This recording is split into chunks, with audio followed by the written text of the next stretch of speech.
observation skills, and responding to feelings. Your goal is to understand how the client sees, feels, and hears the world around them. This is not your world, but you seek to enter the client's world without mixing in your own thoughts and feelings. Think of walking in another person's shoes, seeing the world as they see it, and experiencing their feelings, but you manage to stay separate from them. Basic to empathy are the listening skills that we're talking about today. However, many believe that the skill of reflection of feelings, what we're talking about specifically today, accurately sensing the emotional world of the client, is the most important skill for developing empathic understanding. Emotions and feelings are the core of our experience. In the Bible, in Acts 28:27, this is what it says. For the heart of this people is waxed gross, and their ears are dull of hearing, and their eyes have been closed, lest they should see with their eyes, and hear with their ears, and understand with their heart, and should be converted, and I should heal them. Do you hear that understand with the heart part? See, that's the catch of emphatic listening, is that you're not just hearing the words that come in. He was talking about this group of people that even Jesus, they didn't get the real message. They didn't get down deep underneath of what Jesus was trying to say, and they didn't get the feeling content. So getting the feeling content of your client is a very difficult but very important thing to get, because that's part of the overall message that you need to have. If you're going to be emphatic, that means you're going to have empathy. You're going to get into their world and see it from their point of view. Because that's what we need if we're going to understand them and are really going to help them. So what are our goals? First, being able to name emotions and understand their importance in helping in the interview. Define the skills of reflection of feeling and offer some practical practice in distinguishing it from other skills. Examine gender and multicultural issues. Demonstrate the skill of reflection of feeling and practice reflection of feelings. Naming feelings and emotions. Emotions are thermometers. What am I saying? They're not something you can control just because you want to control. If you take a thermometer, can you make it go up and down on its own if you pinch it hard enough? Or you hit it with a hammer? What do you have to do? You have to change the temperature of the room. And so it's the same thing. All they are is a reflection of how you're thinking, the experiences that you're having, the actions that you're taking, how you're seeing your world determines how you feel and what your feelings are. So now think of this backwards. So therefore, we take the person's feelings, what do they tell us? How they're really seeing their world. So that's why this is such an important skill to learn. It's a difficult skill to really hear people of what is going on there. Talking does not necessarily include dealing with emotions. A person can talk, you can hear a lecture, and you can totally fall asleep, or you can get nothing out of it at all because you don't get the real content of where the person's coming from. Emotions influence our decisions. They're also a type of motivation. So if you don't know, if you don't pick up the emotions in the client, what are we missing? We might be missing why they're really doing what they're doing. We might be missing the entire topic here.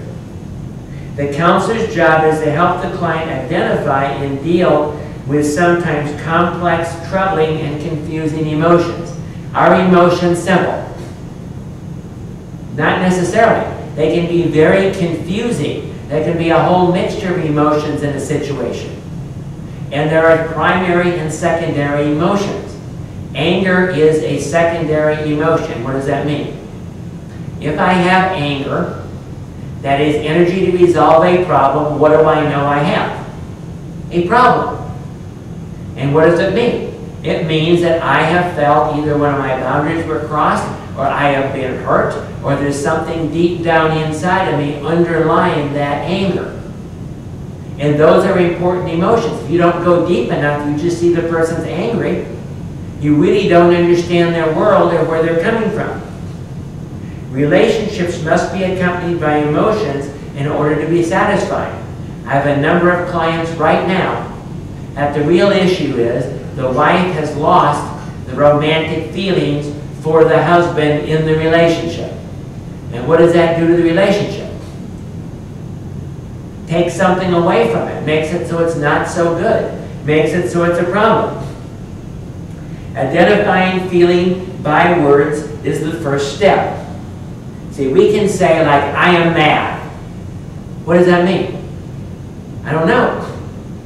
Mad is such a general term. Does it mean I'm angry? Does it mean I'm annoyed? Does it mean that I hate you? See, we have to ask and we have to go deeper. And this method, when we talk about reflection of feelings, is how you go deeper. It's the skill for going deeper. What if I say I'm glad? What does that mean? I'm happy? Does it mean I have joy? Does it mean I'm excited? How about if I'm sad? Does it mean I'm miserable? Does it mean I'm hurt? Does it mean I'm guilty? Does it mean I think something bad has happened? What if I'm scared? Does that mean I have fear? I'm worried? I'm anxious? You see, you need to go deeper in the whole emotional thing, and you, as a counselor or as a coach, need to understand that other world, so you're going to have to dig deeper into these emotions, and this is the skill we're talking about today. Emotions have three things: the type of emotion, the direction of the emotion, and the intensity of the emotion. In other words, I can be angry. On a scale of 1 to 10, I can have it. My anger can be a 10. It could be directed at the people in the class, my boss, my wife at home, a lot of different directions. And then I can have different emotions under that anger. So do you see, we have those three things in each emotion, and you need to understand those levels. Many times in my counseling, I'll say, okay, especially if I'm doing an adjustment disorder, rate for me where you are today on a scale of 1 to 10. Your anxiety, your depression, and your anger. That'll be a pretty good idea where they are emotionally just from there. And then I'm going to have to ask more questions to understand, okay, you got a 10 in anxiety. Well, that means what? How you feeling? What is it that you're anxious about? Why are you so worried? Why is it so big? You're going to have to understand all of that kind of stuff. One of the hard areas here is mixed feelings. Mixed feelings are a combination of several different emotions. How do I pick up that somebody has mixed feelings? Again, it's part of this skill. The indicators, they might say, I'm upset, I'm torn, I'm mixed up, I'm confused, I'm unsure, I'm perplexed, I'm troubled, I'm ambivalent. Those are all words of mixed feelings, aren't they? But do I know what the feelings are? Not until I go deeper. Now later in this course, we're going to have a whole session on analysis skills, where we're going to teach you how to do layer caking as an example, and you can use to try and find out why they feel the way they feel. In this class, we're just going to talk about how we reflect emotions back to learn more about emotions. These words indicate something is deeper. There are more complex feelings there. They reflect the surface word, but you need to listen to find underlying, more basic dimensions of emotions. Like, could you tell me more about what you mean by torn? That'd be an attempt to understand the emotion deeper. Ask to reflect feelings as a metaphor or a picture, since single words can't express the depth of the emotion. I'll give you an example. A particular client that I was working with the family, and he was just really struggling because the wife was always demanding that he take care of, resolve things in the marriage. And he had grown up where his mom always demanded things of him that he could never do. So how do you think he was feeling? Well, I said, give me a picture. This is the picture that he gave. He was standing on a ladder, and the devil was at the top of the ladder with a pitchfork. And his wife was at the bottom of the ladder with a pitchfork. Does that give you a bigger picture of his feeling stuck? Of him feeling that he could never please any of them? See, the devil was his fear that he couldn't do it.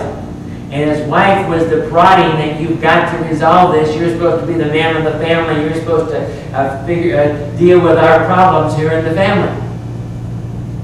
And so that's a good picture of what was going on here.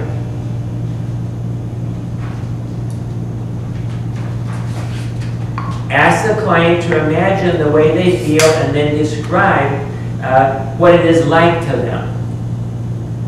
You can say, okay, tell me what you're feeling right now. What's going on in your life? What's happening? What's it like if I was in your skin right now? And help them to try to get that out and describe that to you. Be alert for the client's nonverbal behavior. See, we're trying to get all this, but we're trying to put it all together. Be careful of cultural differences in interpreting them. Because if they're from a different culture, they might not be expressing things in the same way that you see them or feel them. It's going to be much more difficult, isn't it? Identify, reflect the feelings, but use focused questions to help the client explore the emotional experience. We got to dig deeper, right? Okay, now what's the skill that we're homing in on primarily now? The skill is called reflecting feelings, and this is what it does. Helping others express their central concerns and emotions, listening for and respond to the feelings of the client. Communicates that you accurately sense their world. See, if I can say to you, you're really feeling sad, aren't you? And they say, yeah. That's it. See, I'm helping them identify where they are and how they're feeling. Respond to feelings rather than the content. See, I can get the content. I want to get that down. But I want to go deeper in the feelings. A lot of psychoanalytic theory, this whole thing that Freud came up with, see, primarily what do counselors do in that particular area? They reflect back and try to help the people get in touch with their feelings. Gestalt also helps people get in touch with their feelings, because there's healing if you just help that client get in touch with their feelings and where they're really at. And especially if they can feel heard. How would I feel if this happened to me? That's one of the things I'll use all the time. I'll be going and I'll say, okay, let's see. If I was in this situation, if I just lost my job, and I felt I'd never be able to get another job that good, and I'm about ready to go bankrupt, how would I be feeling? Well, how about anxious? How about depressed? How about sad? Worried? He said, I would come up with what would I do?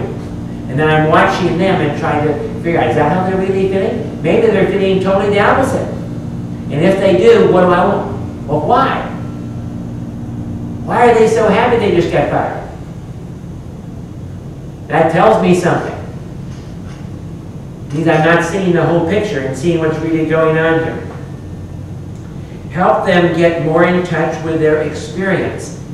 Emotions are a primary part of your experience. Have you ever had an experience with no emotions? See, you can say stuff, but you're not in touch with it. It's only when you really get in touch with your emotions that you really can get a hold of that experience. And that's what we're trying to do in our clients. We're trying to understand their experience and deal with their experience. So what are the essential parts? Part 1, identify the feeling through words, metaphor, or nonverbals with the client. We need to say, okay, are they sad? Are they angry? Are they hurt? Are they depressed? What is going on here? And by the way, another thing you can do, many times like we're talking depressed, I take the depression workbook and I run a depression test with them to see how depressed they really are. So there are certain tests you can have. We have another, in Search for Significance, there's a 4 fear tests that you can use to try and see what areas they're really afraid of in their life. But this is all analysis stuff that we'll be talking about later on in this course. Then you say, you seem to feel. I sense that you're feeling. Sounds to me like you're really hurting, but you're confused about what you're feeling. See, now you let them talk, and then you keep probing that way. Because I see, you said, or when. See, now what? Well, because I see you fidgeting in your chair, I think you might be anxious. Or you might be concerned what I think about you. Are you afraid that I might condemn you if you really told me about that? If you're not sure, you say, at the end of that statement, whatever it is, you say, is that close? Is that right? Is that how you're really feeling? Because I want to confirm where you're really at. When I get that, that's it. Now I know I've got to the bottom of that one, and now I'll go on and I'll let them talk some more, and then I'll pick up some more feelings and reflect more feelings back to them. But this is integrated into what?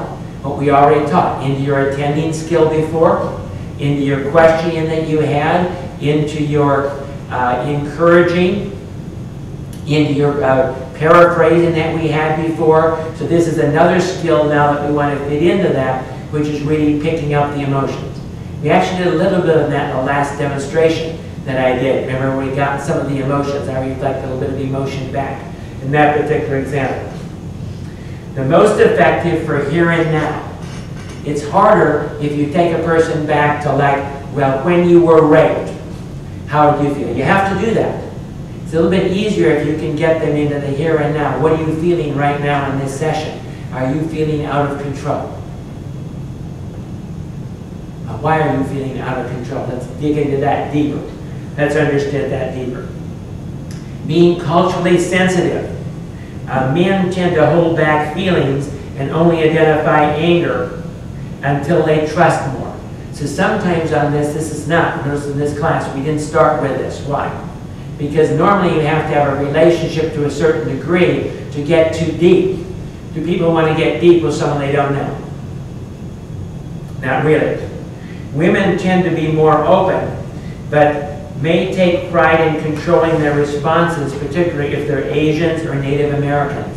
See, the culture is going to say a lot. How about people from Asia? See, what is their culture all about? Saving face. Are they going to want to tell you about bad things about themselves? Or that I really would like to kill that person, I really hate their guts? So you're going to have to watch you do that gently until you build that relationship. Acknowledging feelings rather than delving deeply works better with some cultures. How do you do that? You say like, well, I understand that you're angry, but now let's talk about something else. See what I'm saying? Was you basically give them their feelings, but you're not digging deeper and deeper, because in those cultures that would not be appropriate. Acknowledge indiscrimination or defensiveness can help them open up. Well, I understand that it might be really hard because since I'm a white person and you happen to be a person of color, that you're expecting that I'm going to condemn you or put you down. Self-disclosure. Well, if I was in your shoes, this is how I would feel. Well, when I was in a situation like that, I really was hurting. See what I'm saying? You can open up people and they'll actually talk to you more, and they will actually open up more if you say things about yourself or how you're feeling or similar incidents or similar situations. Many times what I will do is I'll tell stories about maybe other clients that I had. Of course, I'm careful not to reveal enough the person can be identified or anything, but just saying, you know, I understand you're feeling really bad, but I had this client, and boy, they were really in a tight situation. And they were able to overcome it. So I might use that to help them open up too, that they're not the only one that is having these particular feelings. In groups, watch for group feelings like tension, as well as individual feelings. They may be afraid to express what they're feeling. It seems like we're really tense today in this group, aren't we? See what I'm saying? That's going to help draw them out. Intuitive and empathic listening begins with compassion. See, how do I get to this place? Well, let me tell you something. If I really don't care about you, am I going to really try to understand and get into your world? In fact, that's how you come across. If all you are is a person to have your little draw bag of your little answers to their questions, and you're just rattling them off, how deep am I going to get and how much influence am I going to have in your life? Not very much. So what do I need to do? I need to get that compassion. The Bible tells us in Hebrews 4:15, "For we have not a high priest which cannot be touched with the feelings of our infirmities, but was in all points tempted like as we are, yet without sin." So Jesus, because he lived here among us, has compassion. You see Jesus as the type of person. Look at his life, of what kind of compassion he had on people. It always says, and he had compassion on the crowd. And because of that, he really listened to them. Remember we talked last time about those powerful questioning? And he really got deep into their shoes of where they were really coming from and addressed the real issues. 1 Peter 3:8. "Finally, be ye all of one mind, having compassion one of another. Love as brethren. Be pitiful. Be courteous." It's telling us that we need to have that compassion. So how do we do this? Here's some ideas. Tune out the conversation and the distractions in your head. Right? If I'm being distracted, if I'm not focused totally on you, trying to understand you, if I'm trying to solve everything right now, I'm not going to get that deep in understanding. Learn to be attentive to the deeper meaning and significance of what the client is saying. So I need to be always looking, okay, at what they're really saying here. Why are they saying what's going on? Intuition, by the way, this is called intuitive listening, okay? That's what? What's intuitive? It means it's not what I'm hearing. I'm picking up my intuition about what's going on here. And this is a difficult thing. And it's, by the way, it's a primary part of coaching. And there's a whole chapter in your coaching book on this particular thing. Intuition is a combination of conscious, unconscious, and spirit-generated responses to what you hear. It's how I relate to you. And I sort of pick up where you're coming from. Just the way you nod your head, just the way you look, just your presence, everything about you. I just pick up something about you. And that's what I'm looking at to try to understand you in a deep way. Curiosity can be a sign that you're picking up something intuitively. You're just going along and just, I wonder about that. Well, explore that. That's part of your intuitive listening here. Intuition should drive the direction of your responses and the reflecting of your emotions. It's something that you just pick up. Now, I'm just picking up that maybe we're going the wrong direction. You're just picking up something, and then you're seeing how the person reflects on how they handle that or what they do. Listen for the following things. The person's own insight or discernment about the situation. Because that's how they're seeing it, and how they're seeing it is going to what? Determine their emotions. Right? How you perceive things is what determines your emotions. Turning points or key actions indicating a significant event. Well, when that happened, they did that. That's important because there are emotions attached to that experience. Why did they change and go this other direction? Strong emotions indicate importance to something internal. What if they just have a huge response to things? Like they just don't want to do that. They know they should do that, but they just don't want to do that. That's a big red flag. And says to me, okay, there's some reason emotionally And that means there's some trigger down here that's going on of why they don't want to do what they know they should be doing. And I need to explore that further. I've got to get deeper into that. Things that don't just sit right with you. That just doesn't make sense. That just doesn't feel right in the real world. That seems artificial. All those kind of things make a big, those are the things you're looking for to look at your intuition and figure out, now what's going on, I need to reflect more, I need to do this emotional thing deeper. Patterns, cause and effect relationships of repeated outcomes. You hear the same thing over and over and over and over again. Well, there's something there.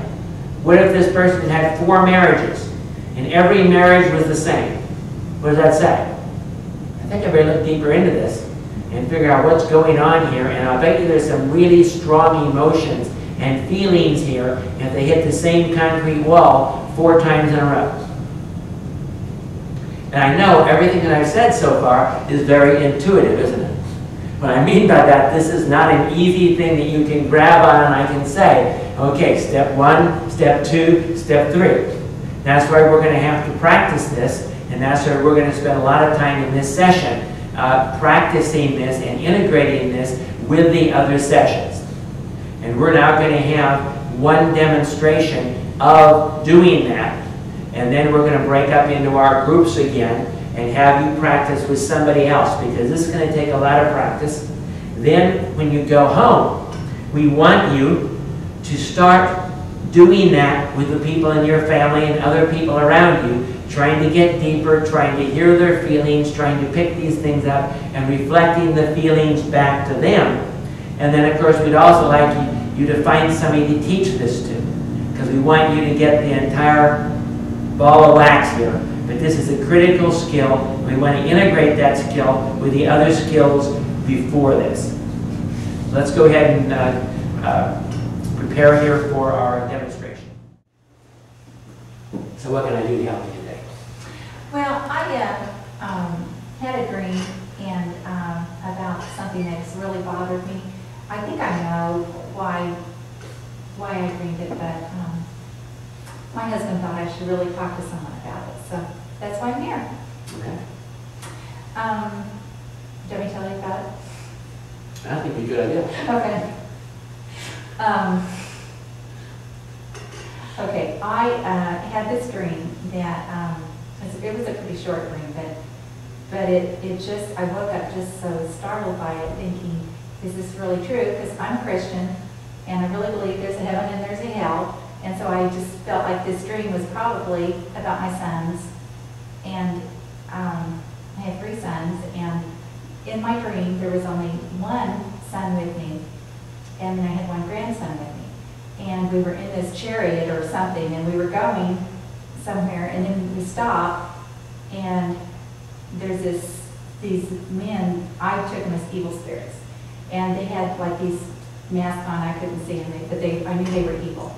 Anyway, they wanted to take us, escort us into this, I took it as like a bottomless pit type thing. Okay, well, my son went, and I begged him not to go, don't listen to them. They're just trying to get you sidetracked. Just stay on the course, stay with us, stay right here. He went with them. And then my little grandson went with him, started to go with him too, and then he changed his mind and came back with me. And so anyway, then we went on, but then as we started to go on, I hear this screaming from my son that went with him saying, help, help me, help me. And I'm going, I want to, but I don't know how to help you. And I was begging this spirit to go get him. He changed his mind. He doesn't want to go.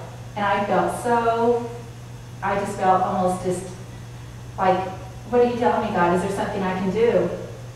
So anyway, it was just such a... so much, yeah. Almost a fear, a real concern inside of you. Maybe this applies, maybe this has meaning in my life. Right.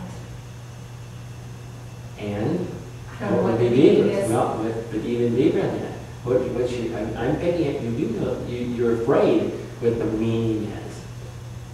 What are you afraid this might be saying?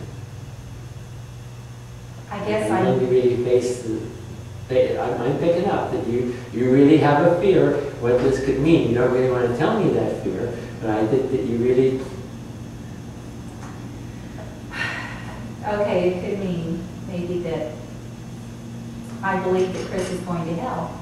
If he... That would be, and that, how huge and tragic could that be? That's the ultimate. As a mom. Yes. That would be the ultimate of ultimate disasters. Right. That's eternity.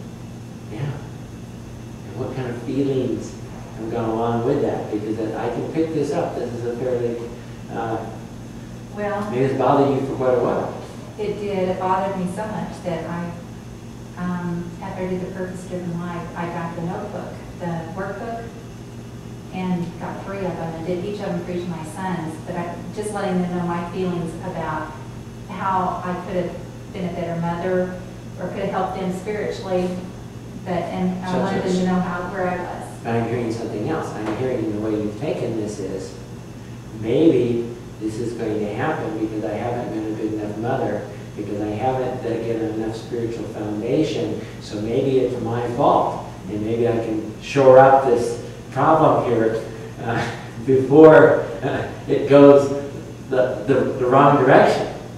Probably. And that you turn that on yourself and say you're feeling, well, maybe I haven't done enough, because if it goes that way, wow, that'd be disastrous. Even if only one of my sons didn't make it to heaven or chose to go a different way. So I'm getting a lot of feeling, a lot of concern in this situation. So, do you think it was God telling me something, or is it just my own emotions? Well, but what can you do about it? Because you don't know, so how can you play it both ways? Well, because of... I took it personally, so I guess writing them, because of talking to them, I wouldn't be able to do it. I don't think they'd sit and listen to me. Mm-hmm. And I wouldn't be able to get out all my feelings to them. Mm-hmm. But being able to write to them and let them know where God wants us and what He expects of us, things I should have been teaching them all through the years, I just wrote it to them. And how do you think, I figure you're also anxious about doing that you're a little bit afraid that you'll just be preaching to them and they won't really listen. Well, because if you ask them, they think that that's all I've ever done is preach to them. Mm-hmm. Or their whole life. And So, that's just so not true. I know, but I'm getting that fear, I'm getting that underneath. So is there some way you could do it in a way that would work out, where you might be able to get it across, or at least you could feel you did your very best? I don't know. Okay, well, I'll suggest a couple ideas to Okay. you. One is what we call a love letter. It's a way of writing things with emotions about how you're feeling. That might be able to help you there. Another thing, see, if I was in your shoes, I'd be more concerned about, I'd be using this. See, what's another possibility? This is God telling you, you really need to pray, and you need to really maybe getting them involved in Moms in Touch, or getting involved with other things like that, where you have more focused prayer on your kids, and you bring all these things. So the Bible says what? Take your concerns and give them to God. Put it on the altar. That's right. You're going to give those kids to God, and then you're going to have to really use it as a trigger, as a focus, okay? God, that means I need to really focus in on these things and really do what I can and do my part at this particular point, no matter what. And I can feel a lot of the emotion, a lot of what's going on inside of you. If I understood about it feeling like that, I'd probably feel that way too. Just anxiety. Yes, I understand. But we want to do something with our anxiety.